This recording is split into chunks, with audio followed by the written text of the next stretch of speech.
Film dimulai dengan dua geng tahanan yang sedang berkelahi di dalam penjara. Para sipir yang kewalahan pun tak memiliki pilihan lain selain menggunakan alat semprot air untuk mengakhiri perkelahian itu.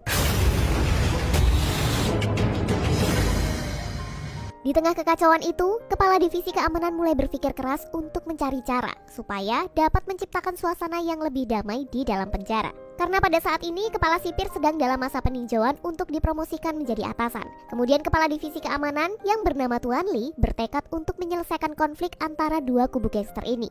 Dia akan berusaha untuk membujuk kedua bos gangster di sel tahanan itu supaya mau berdamai. Setelah perkelahian itu selesai, para tahanan sedang antri mandi. Di sana ada ketua geng yang bernama Doksa sedang mandi. Di sisi lain ternyata Doksa ingin dibunuh oleh musuhnya yang bernama Kim Dae-ho. Motifnya karena Kim ingin berkuasa di penjara itu. Namun rencana jahat Kim ini berhasil digagalkan oleh seorang sipir penjara. Ia sengaja ditugaskan oleh Tuan Lee untuk mengawasi kedua bos gangster ini. 자강 두천 한 놈을 없애야 조용해질 거 아니야. Kemudian kita diperlihatkan bagaimana kedua bos gangster ini sangat dihormati dan mendapatkan perlakuan istimewa dari Tuan Lee. Mereka diberikan makanan yang berbeda. Mereka juga bisa menikmati ayam rebus, sementara tahanan lain hanya mendapatkan sayur asam saja. Saat malam tiba, banyak kegiatan terjadi di dalam penjara. Mulai dari menghisap narkoba secara sembunyi-sembunyi hingga menghabiskan jatah sabun. Pada hari berikutnya, Kepala Sipir meminta Tuan Lee untuk bersiap, karena sebentar lagi akan ada mafia berbahaya yang akan dipindahkan ke penjara mereka. Tentu saja, Kepala Sipir meyakini situasi di penjara akan semakin kacau. Namun Tuan Lee justru merasa senang karena menganggap ini sebagai kabar baik. Pasalnya, jika ada orang yang lebih kuat dari kedua kubu gangster di penjara, maka akan hanya ada satu pemimpin saja. Dengan begitu, masalah yang selama ini terjadi di penjara dapat terselesaikan. Keesokan harinya di lapangan, Doksa sengaja menemui Kim dan menantangnya untuk berkelahi. Di sini Doksa telah mendengar rencana busuk Kim yang ingin membunuhnya secara diam-diam seperti seorang pengecut. Kim yang tak ingin dianggap sebagai seorang pengecut pun langsung menerima tantangan dari Doksa. 이줄아냐? 뭘 제대로 한번 해보자. 따라와 이 씨발놈아. Mereka berdua kini berada di pojokan lapangan. Disitulah tempat di mana para tahanan seringkali bertarung satu sama lain.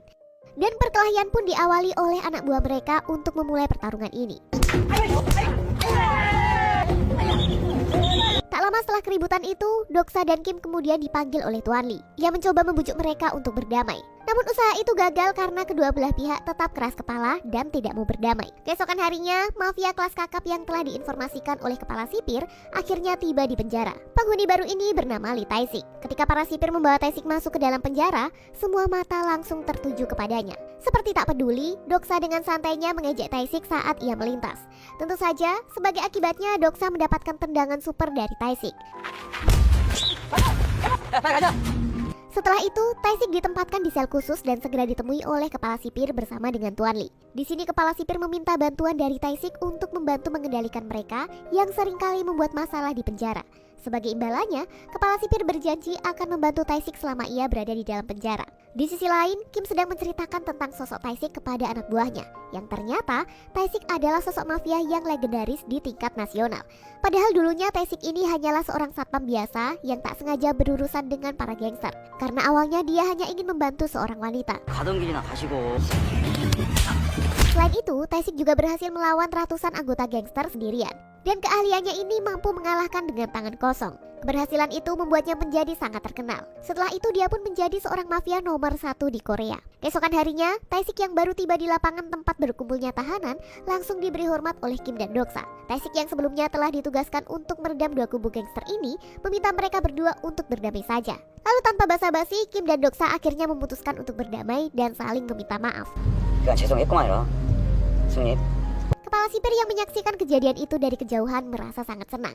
Kini ia bisa tenang karena tidak ada lagi pertarungan antara geng di penjara. Setelah kejadian itu, kini para tahanan pun sudah berdamai satu sama lain. Dan ini menciptakan suasana damai dan kekeluargaan di dalam penjara. Sementara itu, Tae-sik telah menjadi tahanan biasa dan dipindahkan ke sel bersama dengan Kim, agar ia bisa berbaur dengan tahanan lain. Singkat cerita, kini kepala sipir telah mendapatkan kenaikan jabatan dan penjara itu dipilih sebagai penjara teladan berkat kedamaian antara para tahanan. Untuk merayakan pencapaian itu, serta menghormati perpisahan dengan kepala sipir yang akan ditugaskan di tempat baru, mereka memutuskan untuk mengadakan acara perayaan untuk semua tahanan.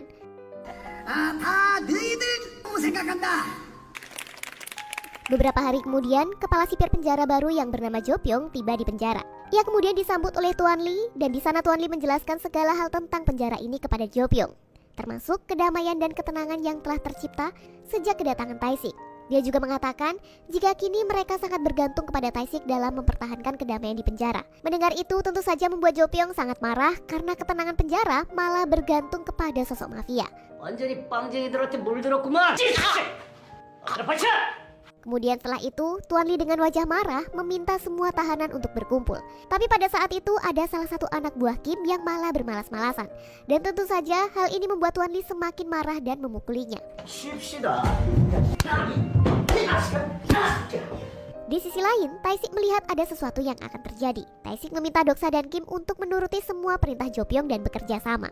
Tak lama setelah itu, Tuan Lee diberi tugas oleh Jo Pyong untuk memeriksa seluruh sel dan mengendalikan para tahanan supaya tidak terjadi kekacauan.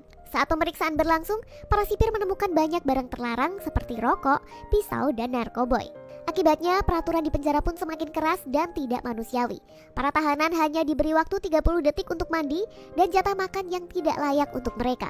Di tempat lain, Tae-sik sangat terkejut mengetahui kalau kepala sipir baru adalah Jo Pyong. Adegan kemudian flashback ke masa lalu. Di tempat karaoke, terlihat ada beberapa pemuda yang sedang mabuk dan ditemani oleh Elsie. Namun, pada saat itu, salah satu dari pemuda itu sengaja mencampurkan obat terlarang ke minuman salah satu Elsie yang bernama Horan. Akan tetapi, Horan menolaknya dan tentu saja hal ini membuat pemuda itu marah dan memukuli Horan dengan beberapa botol minuman. 마시라고 이 씨발년아! 술을 안 마셨으니까 벌칙이 필요하겠나? 마셔! Mendengar ada keributan, tak lama sang mucikari masuk ke ruangan itu. Ia terkejut melihat apa yang terjadi dan segera memanggil para penjaga. Tak lama, Tae-sik sebagai pemilik tempat karaoke juga ikut masuk ke ruangan dan mencoba menenangkan para pemuda rese itu. Namun pemuda itu malah memecahkan botol dan mencoba menyerang Tae-sik. Tetapi takdir berkata lain. Pemuda itu terpeleset dan pecahan botol yang ia bawa mengenai dirinya sendiri hingga ia tewas. Ternyata pemuda itu adalah anak dari Jo Pyong. Karena peristiwa itu membuat Tae-sik dipenjara selama 5 tahun, meskipun bukan kesalahannya. Setelah kejadian itu, Tae-sik menikah dengan Horan. Namun, karena dendam Jo Pyong terhadap Tae-sik masih ada, membuat Jo Pyong melakukan berbagai cara agar Tae-sik mendapatkan tambahan hukuman 1 tahun lagi dan dipindahkan di penjara ini. Rencana Jo Pyong tak sampai di situ saja. Kemudian Jo Pyong sengaja menggantikan posisinya sebagai kepala sipir di penjara dengan tujuan untuk menyiksa dan menjebak Tae-sik di jeruji besi seumur hidup. Tak berhenti di situ, Jo Pyong pun memerintahkan 2 sipir lainnya untuk menggantung dan memukul Tae-sik saat itu juga. 그게 이유야 이 새끼야. Sementara itu, Tuan Lee terlihat sangat tertekan. Dia takut kehilangan pekerjaannya dan merasa tak ada pilihan selain menuruti perintah dari Jo Pyong. Jo Pyong kemudian menyuruh Tuan Lee untuk mengembalikan Doksa dan Kim ke dalam sel mereka. Namun bukan sekedar itu, Tuan Lee diperintahkan untuk menciptakan suasana permusuhan seperti dulu lagi. 그 두 놈이 설치게 만들란 말이야. 예전으로 돌려놔. Karena Jo Pyong ingin merasakan aura penjara yang sebenarnya. Tak hanya itu, Jo Pyong juga meminta Tuan Lee untuk memaksa penghuni sel yang menyimpan narkoba supaya memberikan pernyataan palsu. Dia harus mengaku kalau pemasok obat-obatan terlarang di penjara itu adalah Tae-sik. Tujuannya supaya Tae-sik bisa mendapatkan hukuman tambahan. Keesokan harinya, terlihat Horan berencana untuk menjenguk Tae-sik di penjara. Tetapi Horan malah disuruh masuk ke ruangan Jo Pyong terlebih dahulu. Jo Pyong bilang kepada Horan kalau Tae-sik adalah tahanan yang teladan. Jadi, dia memberi Horan kesempatan istimewa untuk bertemu suaminya di ruang Jo Pyong. Horan yang belum pernah bertemu dengan Jo Pyong pun langsung percaya dan meminum kopi yang sudah dibuat oleh Jo Pyong. 멀리서 오시느라고 힘드셨죠? Ternyata, kopi itu sudah dicampur dengan obat tidur. Begitu Horan tak sadarkan diri, Jo Pyong mencoba melecehkan dan memotret Horan yang tak berdaya. Tidak lama kemudian Tae-sik dibawa masuk ke ruangan Jo Pyong. Melihat istrinya pingsan membuat Tae-sik mulai marah. Apalagi posisi baju Horan sudah terbuka. Tapi sayangnya Tae-sik tidak bisa berbuat apa-apa karena tangan dan kakinya diborgol. Sampai akhirnya Jo Pyong memerintahkan Tuan Lee untuk menghajar Tae-sik sampai pingsan. Setelah itu Doksa dipanggil oleh Jo Pyong. Sepertinya ada penawaran menarik untuk Doksa. Ternyata Doksa akan dibebaskan bersyarat jika bersedia menangkap Tae-sik kabur dari penjara. Dan ia juga diminta menyandra Horan, istri dari Tae-sik. 이태식만 잡으면 돼. 평생 고통받게 하고 싶은데. Mendengar tawaran itu, Doksa langsung teringat dengan ibunya. Akhirnya dia menerima tawaran itu karena pada saat ini ibunya sedang sakit dan Doksa ingin sekali merawat ibunya. Keesokan harinya, terlihat Tae-sik mencoba kabur dari penjara. Ia dibantu oleh tahanan lain yang juga ditahan di sel khusus karena dulu ia terkena kasus berani melawan petugas sipir. Setelah keluar dari sel, Tae-sik bertemu dengan Kim yang menyamar memakai baju sipir. Tae-sik berencana untuk menghabisi Jo Pyong. Namun, para anak buah Kim melarangnya karena penjagaan penjara saat ini sedang sangat ketat. Anak buah Kim juga mengungkapkan fakta mencurigakan kalau Doksa tiba-tiba dibebaskan bersyarat. Mendengar berita ini, Tae-sik tersadar kalau Horan berada dalam bahaya dan meminta Kim serta para tahanan lain untuk membuat keributan agar dia bisa kabur. Melihat ada keributan, Tuan Lee kemudian memerintahkan para sipir untuk mengamankan para tahanan. Sementara itu, Tuan Lee melihat Tae-sik yang sedang menyamar memakai baju sipir yang terlihat hendak kabur. Akan tetapi, Tuan Lee membiarkan Tae-sik kabur begitu saja dan ia pun tampak senang melihat Tae-sik berhasil kabur. Setelah itu Tuan Lee melapor kepada Jo Pyong kalau saat ini Tae-sik telah berhasil kabur dari penjara. Namun Jo Pyong tampak santai karena dia sudah menduga hal ini akan terjadi. Namun karena itu, dia sudah mengatur dengan sengaja membiarkan Doksa berada di luar penjara untuk menangkap Tae-sik. Kemudian Jo Pyong meminta agar Tuan Lee tetap tenang dan bersikap seolah tidak terjadi apa-apa karena Menteri Hukum akan melakukan inspeksi dalam 2 jam lagi. Akhirnya, Tuan Lee segera mengatur para sipir dan tahanan agar mereka berpura-pura seolah tidak terjadi apa-apa. Sementara itu, Tae-sik yang berhasil kabur dari penjara segera mencari istri tercintanya. Sampai akhirnya dia pun bertemu dengan anak buah Doksa dan berhasil melumpuhkan mereka demi mendapatkan informasi mengenai keberadaan Doksa saat ini. 독사 어딨나? Di sisi lain, di penjara nampak Pak Menteri telah tiba dan ia pun langsung disambut oleh Tuan Lee serta beberapa wartawan. Pada saat yang bersamaan, Tae-sik akhirnya berhasil menemui Horan yang sedang disekap oleh anak buah Doksa. Setelah itu, tiba-tiba saja Doksa datang bersama petarung terbaiknya. Ia pun langsung menyerang Tae-sik. Saat Tae-sik berhasil mengalahkan Doksa, dia tidak menyadari jika Doksa diam-diam mengeluarkan pisau dan menusuknya. 용서하십시오. Meski terluka, Tae-sik segera membawa Horan untuk kabur. Tae-sik yang berada dalam situasi mencekam ini meminta Horan untuk melarikan diri dan melaporkan kepada polisi bahwa Tae-sik telah kabur dengan harapan bisa menyelamatkan mereka berdua. Sementara itu, Tae-sik sendiri akan mengalihkan perhatian Doksa dan anak buahnya. Tae-sik kemudian bertemu lagi dengan Doksa.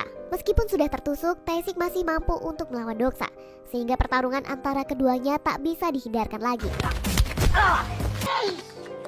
Setelah itu terlihat mereka berdua tergeletak tak berdaya. Di tengah kondisinya itu, Doksa mengungkapkan kepada Tae-sik kalau dia saat ini sedang diperalat oleh Jo Pyong. Namun dia telah memberikan beberapa informasi kepada seorang rekan reporter untuk menghancurkan Jo Pyong.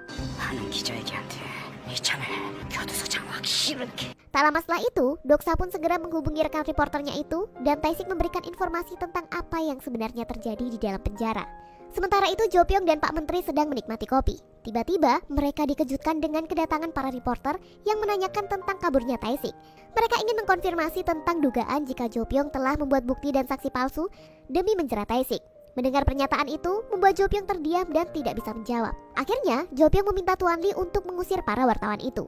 Pak Menteri yang menyaksikan situasi ini memerintahkan anak buahnya untuk memeriksa semua CCTV dan HP milik Jo Pyong. Ketika Pak Menteri membuka HP milik Jo Pyong, Pak Menteri mendapati beberapa foto Horan yang sedang dilecehkan oleh Jo Pyong. Di sisi lain, Tae-sik dan Doksa berhasil kembali ke penjara dengan badan penuh luka dan langsung diamankan oleh petugas penjara. Singkat cerita, beberapa waktu telah berlalu, penjara kembali mendapatkan ketenangan seperti sebelum-sebelumnya. Tampaknya juga, pada saat ini, Tuan Lee telah diangkat menjadi kepala sipir. Dan film pun